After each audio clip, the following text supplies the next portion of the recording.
एक गांव में नदी किनारे 3 बहनें रहती थीं। सबसे बड़ी प्रीति, मंझली नेहा और सबसे छोटी काजल। प्रीति बहुत गरीब थी। उसका दिल संतोष से भरा था, पर उसके पति बीमार थे। नेहा का ससुराल ठीक ठाक था, पर वह थोड़ी मतलबी और ईर्ष्यालु थी। काजल का ससुराल सबसे अमीर व्यापारी के यहाँ था। वह अहंकारी, कंजूस और बेहद लालची थी। अपनी मजबूरी में प्रीति रोज सुबह छोटी बहन काजल के विशाल घर में काम करने जाती थी। काजल उसे रोज बासी बचा खाना या टूटे फूटे चावल देकर भेजती थी। अरे दीदी, आज फिर देर कर दी। जल्दी से सारे बर्तन मांजकर आंगन झाड़ पोंछ दो। और हाँ, काम ठीक से होना चाहिए। प्रीति चुपचाप काम करती और बिना शिकायत बासी खाना लेकर घर लौट जाती। ऐसे ही प्रीति हर दिन छोटी बहन के घर काम पर जाती और सारा काम करती, और वो उसे हर दिन अपने घर का बचा खाना ही देती थी।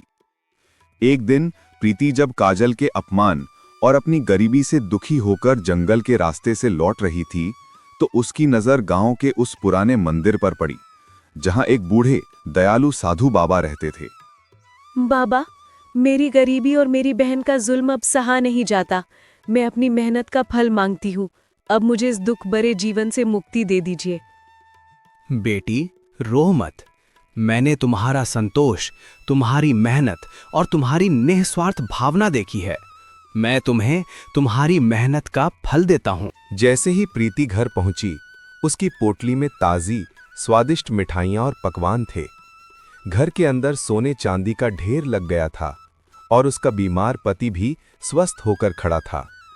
साधु बाबा की कृपा से प्रीति का जीवन बदल गया। अगले दिन ये खबर नेहा और काजल को मिली तो दोनों ईर्ष्या से भर गईं। सबसे पहले नेहा, मंझली बहन, उसी पुराने मंदिर पहुंची।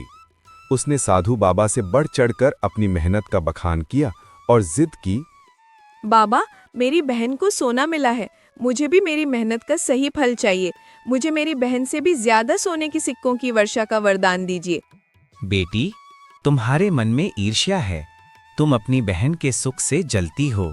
मैं तुम्हें वरदान देता हूँ कि तुम्हें तुम्हारी मेहनत का फल मिलेगा। जैसे ही नेहा घर लौटी, उसे सिर्फ उतना ही पैसा मिला जितना उसने आज तक ईमानदारी से कमाया था।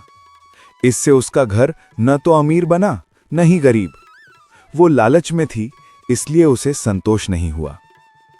अब काजल, सबसे छोटी अमीर बहन, ने सोचा कि नेहा ने पैसे की मांग की थी, इसलिए उसे कुछ नहीं मिला।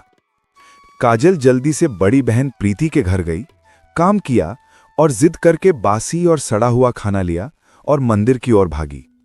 मंदिर में पहुंचकर उसने साधु बाबा के सामने जमीन पर लोटकर रोना शुरू कर दिया। बाबा, मैं बहुत गरीब हूँ। मेरी बड़ी बहन मुझे रोज सड़ा हुआ खाना देती है। मुझे इस दुख से मुक्ति दे दीजिए। अरे मूर्ख स्त्री, तू लालच और अहंकार से भरी है। तूने अपनी बहन पर जुल्म किया और अब मुझसे झूठ बोल रही है।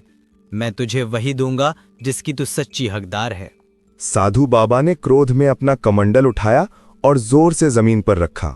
जा, तेरे झूठ का फल तुझे मिलेगा। मैं तुझे श्राप देता हूं कि तेरे आलीशान घर का सारा धन, दौलत और हीरे जवाहरात अब से कंकड़ और पत्थर बन जाएंगे। तुम्हारा घर वैसा ही रहेगा, पर वह धन अब किसी काम का नहीं रहेगा। काजल चीखती हुई भागी। घर पहुंचकर उसने देखा कि उसका घर अब भी बड़ा है, पर उसके संदूक में रखे सारे हीरे सोने के सिक्के चमकहीन बेकार पत्थर बन चुके थे।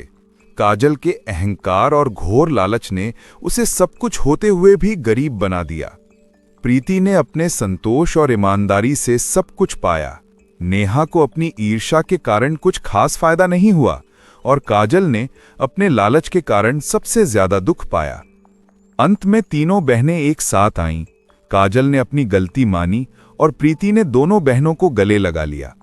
उन्होंने समझा कि सच्ची खुशी और दौलत रिश्तों के प्रेम और संतोष में छिपी होती है, न कि केवल सोने चांदी में।